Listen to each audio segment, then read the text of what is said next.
Hey, Psych crew, big day today. Big day today. You'll know why in a minute.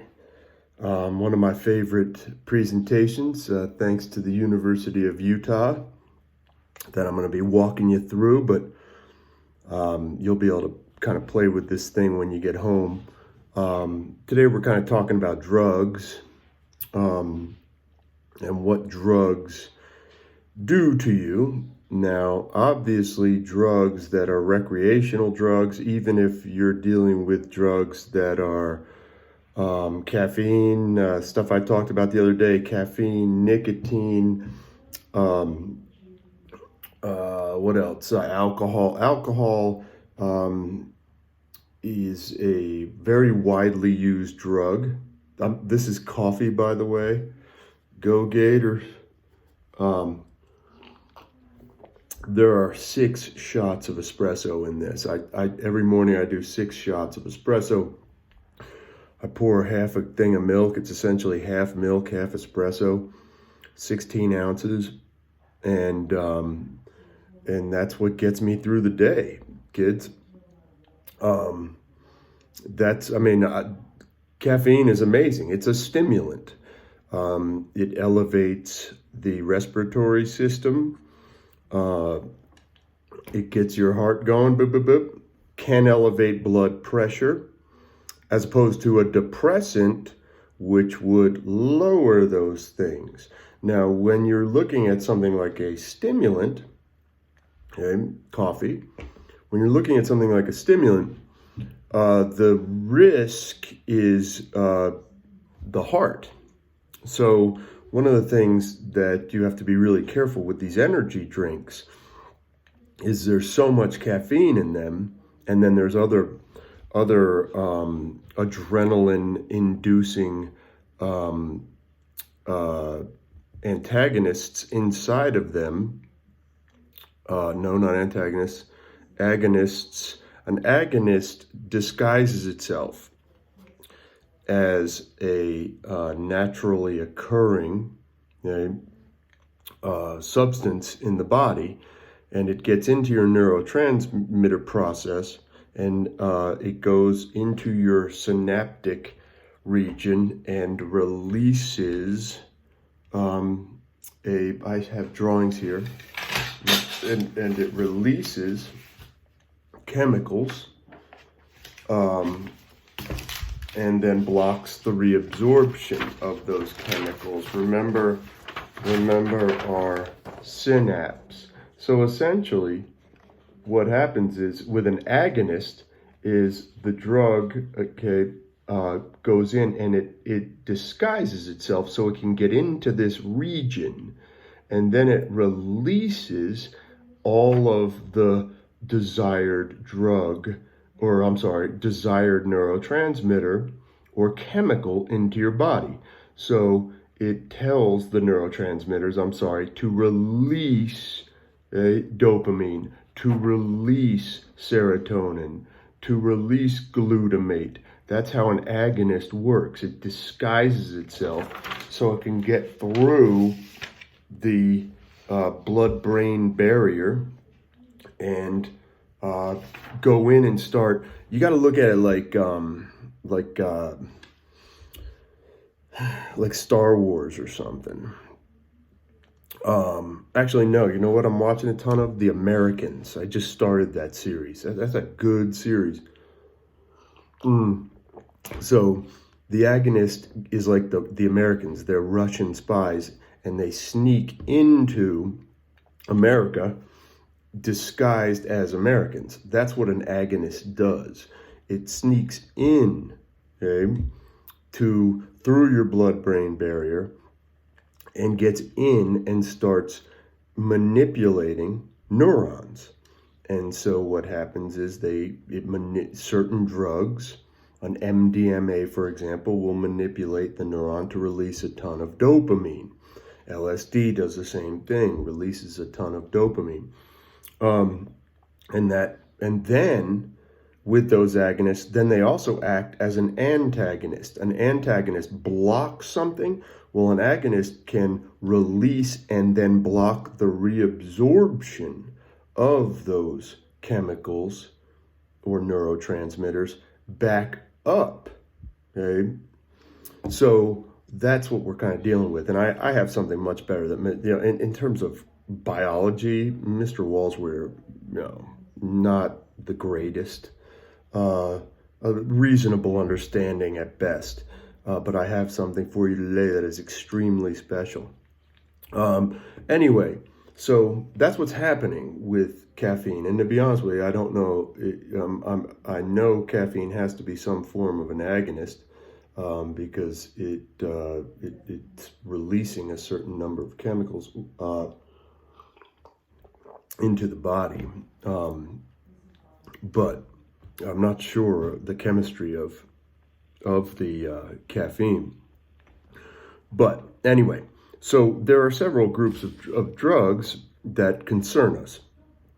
Now, if we're looking at something like a legal drug, and we're talking about someone who's suffering from severe depression or severe anxiety, well, a legal drug is typically something like an SSRI, selective serotonin reuptake inhibitor. Okay, so that's going to be an agonist. It's going to stimulate the release of serotonin, and then it's going to block the reuptake of that serotonin. Okay, so it keeps serotonin in your body. Okay, because people that are extremely depressed or have anxiety issues are unable to kind of get out of that funk, and the excess serotonin in the body will help with that, because serotonin does affect mood, as does dopamine.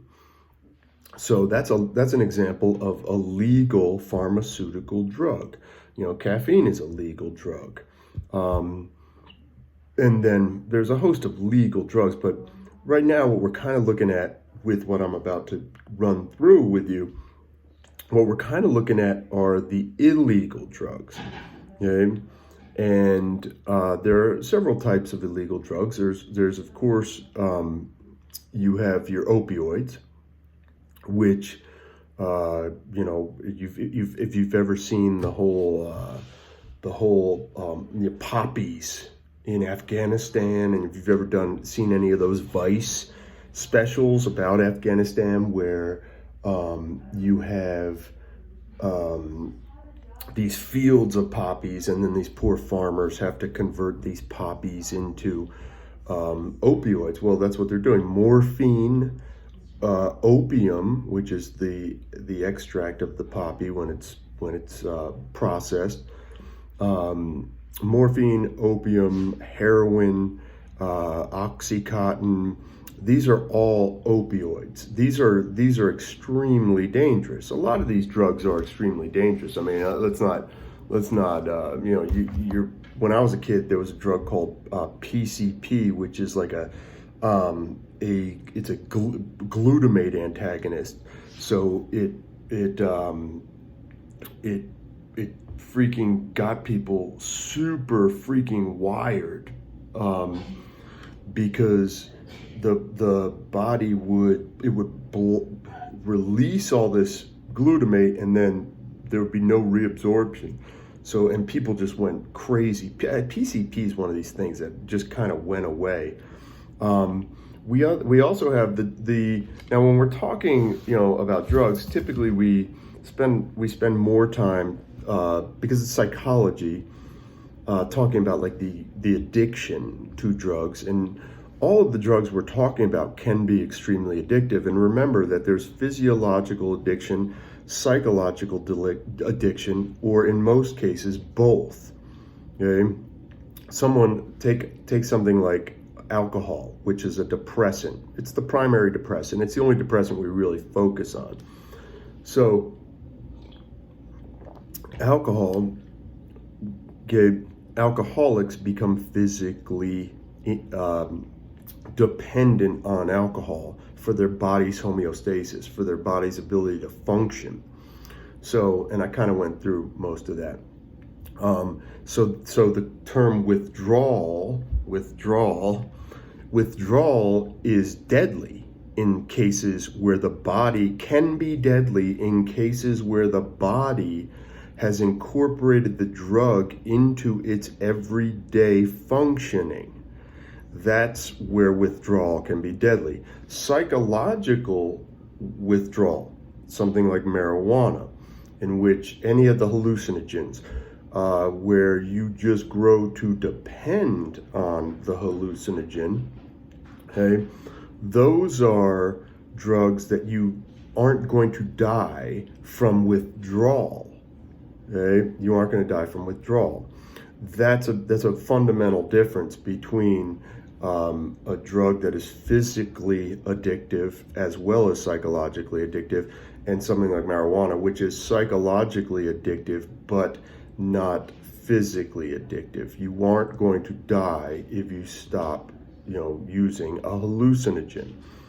You could die if you stopped using alcohol. Now, caffeine is physically addictive too, okay, but you're most likely not going to die if you stop drinking caffeine. I mean, because the amount of caffeine that you're drinking probably is just going to give you a bunch of headaches. Case in point, nicotine as well.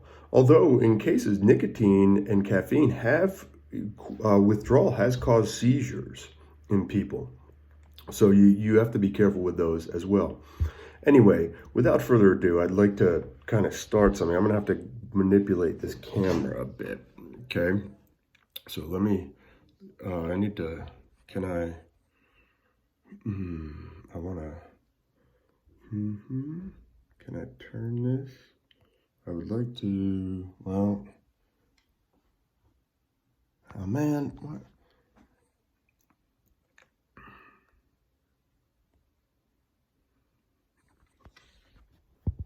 Okay, so what I'm going to do is I'm going to, since I'm like kind of handicapped when it comes to technology, not handy-capable, handicapped. I don't know how to make it go to the screen, so I don't feel like trying to guess where it's at. So this will be part one, and then I'll do the second part in a second. So you'll have two parts to this incredible lecture. Anyway, stay tuned.